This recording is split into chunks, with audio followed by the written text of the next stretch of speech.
We've learned so much about Undecember over the past few months, and we've learned a bit more about Diablo Immortal as well, so I want to break down what's going on with each of them, which one I'm looking most forward to, and which one we're going to get first. What is up, my friends? My name is Echo, and for those of you that know this channel, you know that I have been a massive mobile enthusiast. Action RPGs on mobile are kind of my thing, and I've really focused on Diablo Immortal. I've been at this for 2 years, anticipating the release of Diablo Immortal for 2 years, and it's still not here. We're actually waiting for about the summertime. That's the next projected time for this game to release. So after the announcement that Diablo Immortal wasn't coming in 2021, I got frustrated. I just needed something to fill the need. No alpha, no beta, we needed something. And that's just about when Undecember fell into my life. And I saw that there's another action RPG supposedly coming out this year that's supposed to be pretty darn good. So we've been researching, breaking down footage, and bringing it to you guys alongside the Diablo Immortal content that we bring here on the channel. And I'll tell you what, over the past 2 months learning about Undecember, I've learned that this game is gonna be pretty good. And it's gonna be a competitor of Diablo Immortal. And it even has some features that Diablo Immortal won't have, which is pretty darn interesting when you think about it like that. So first of all, let's break down each of the elements for each of the games, and we'll decide which one is better. Or maybe they're both great. Maybe we'll play both. Everything isn't a competition. Come on, guys. So first of all, Diablo Immortal is going to be a mobile-only title. It's not going to be available on any other platform, just mobile devices. Maybe something like BlueStacks and stuff like that as well, but definitely on mobile, where Undecember is going to be built on both PC via Steam and mobile as well. Optimized for each, where no advantage is given to any players that are on the opposite platform. It's going to be optimized for the platform to ensure a even playing field cross-platform. Pretty cool. For me, I'm playing both on mobile, so it doesn't really matter. But it is pretty cool that PC players are going to have the ability and the opportunity to jump in on PC as well. It's going to make a lot of people happy. Well, I needed my iced coffee. How do you take your coffee? Iced or hot? What do you think? Is it based on the season? Is it season dependent?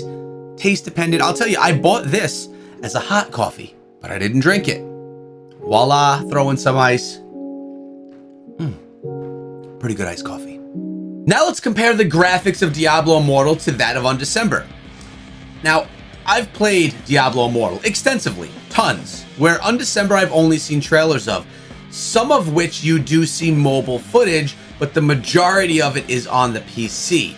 Graphics look pretty darn great on both, if you ask me. Diablo Immortal has a little bit more of a cartoony flair to it. I'm talking something slight. Honestly, both of these games are incredible in the graphics department. You really can't go wrong with each, and graphics have to do with your preference, right? Everyone has their own likes and dislikes when it comes to art, so it's kind of tough to grade that one. But in my opinion, both look great. Let's talk about the mobile controls on both games. Both of these titles, they bring us a classic feel for the mobile controls. Not overwhelming, not over encumbering. The mobile experience is going to be a solid one for both of these games. And for me, I love playing games with mobile controls. I don't hook it up to the computer. I don't hook it up to a Bluetooth controller. I like playing mobile games as they were meant to be played. And I think both of these games are going to be clutch. And to be honest with you, we already know Diablo Immortal's controls are incredible because I've played them, I've used them. Undecember, they look similar, and if they react well, if they work well, then it should be just as good as Diablo Immortal. Now, both of these titles are going to have PvE experiences where you could play together with friends against AI in the form of the Reliquary in Diablo Immortal. There's a game mode inside of Undecember which reminds me very much of the Reliquary, where there are regular big bosses that you take down as a group. That's going to be cool for both of them. Again, that is the PvE. There's a Horde style mode where you have continuing waves of enemies attacking you in Undecember, where we don't see that in Diablo Immortal. That's an exciting game mode as well. I think back to when I played Gears of War, Horde mode, and how much fun I had with my friends. because that game mode is just incredible. It's another way to play with other people. That's not PvP, but PvE. And of course, we have dungeons and we have the rifts and things like that inside of both of the games. And of course, campaigns in both of the games. What about PvP? It seems that Undecember has a guild versus guild PvP system and also a free-for-all style PvP system as well, which excites me a lot. That's what I love about gaming. PvP is where it's at, in my opinion. Diablo Immortal has not yet confirmed how their PvP is really gonna look. Now, we had the Battlegrounds. That was a shell of what they were trying to build. Really curious how it's gonna all be balanced out in Undecember, how it's gonna look, what it's gonna be like, and if it's gonna be balanced or if it's gonna be heavily weighted towards those players that play a ton or spend a ton of money. We're gonna have to find out. It's gonna show itself. Neither one of these titles have autoplay. Autopathing, yes. What is autopathing? That means on the map, if you have to go to a certain position, if you've already been there and experienced that position, that zone before, you can path your character through the zone so you can put your phone down for a minute, let them get there, and then pick it up to battle. In Undecember, in Diablo Immortal, you will not be able to do any auto battling, only the pathing to get places. No strikes will be taken. That's the word that I'm hearing from Undecember, and that's what I know for a fact from Diablo Immortal. So man, was I happy to hear that about both of the games. I don't mind autoplay games, but not my primary games that I plan on playing. And Diablo Immortal and Undecember are both primary games that I plan to play extensively, and I don't want autoplay in those. Give me autoplay in Raid Shadow Legends and other auto clickers, that's fine, but not in my action RPGs, please. Now, if you guys are enjoying the music that you're hearing in the background of this video, well, that's all from my recent side project called Getaway Music Entertainment, and this is our latest album, Winter to Withered, a heavy metal rock-inspired album that I am in love with. My favorite song, by the way, is Humanity.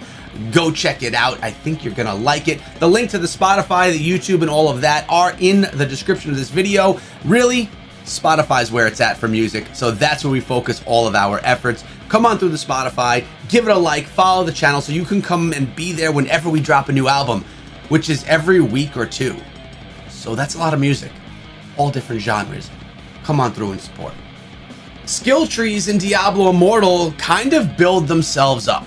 You don't need to do much. You kind of just upgrade your character. When upgrading characters, you unlock new skills, and the higher your character level is, the higher your skill level will be. It's really great. I actually love how that dynamic works, but in Undecember, it's pretty different. Now, Undecember has a rune system, has a skill tree system, and ways to fuse all of these together. I have in-depth videos talking about how this mechanic actually works, and it seems like it's a lot more intricate than what we have for Diablo Immortal. Now, in Diablo Immortal, we could have skills, unlock skills, and choose skills, but in Undecember, there's a lot more surrounding everything as far as how you build out the trees. But in Diablo Immortal, you know, you could have gear, you have gems, and other way to modify how your character works. To be honest with you, I think what we're looking at here is just a different way to change how your character, how your class interacts with the world. But speaking of class, that's a little bit different too. Because Undecember prides itself on being a classless system where you can build out your character according to any of the skills and skill modifications available, which means you could build a tanky barbarian class with archer or wizard style characteristics and attacks and traits as well, which makes building characters really unique, and you could do some combinations that you won't be able to do in Diablo Immortal. Because in Diablo Immortal, when you start the game, you choose one of the 6 classes, and those classes have skills and attributes that are built into that class, unlockable for that class. Undecember, it seems like more of a free-for-all when you're building these things out, which could get messy, or it could be really darn amazing. I can't wait to see it, and it's kind of endless. Whenever a new skill or a new attack or rune is brought into the game, any class can use it. And at any point in time, you could change up your class to play in a different way. So there's really no reason to have any seasons inside of the game because, mind you, neither Diablo Immortal or Undecember are going to have seasons. Both of them, you will be able to keep your character class as your main forever. In Undecember, you could mix that up. You could change it whenever you want. In Diablo Immortal, if you max out a Demon Hunter, you're always going to have a max Demon Hunter. You can't change it into a max Barbarian. You'll need to start a new class for that. But lucky for us, we can start as many classes as we want in Diablo Immortal. Undecember, taking it on a very different route. All you need is one character, one class that you can make and modify and build in any way you want, and you could change it whenever you want. Now, obviously, we're looking at two completely different games here, but both do live in the same space. They live in the mobile action RPG space. And truthfully, I think Diablo Immortal is going to come out as the leader overall, but Undecember has a very big opportunity here to step up and to do something big because their game is going to release first. At least that's what we're hearing, that's what we're thinking. I anticipate a beta coming sometime this year for Diablo Immortal. I mean, where are we right now? We're in October. Within the next 2 months, we're going to have to see a beta. Just based on how the alphas have dropped, it seems that beta is going to be coming soon. We'll probably have our hands on it for a few months to go through a cycle as we did in the alpha. And we're going to get the Hell class, the Hell stage, and the Necro class. But you really don't know.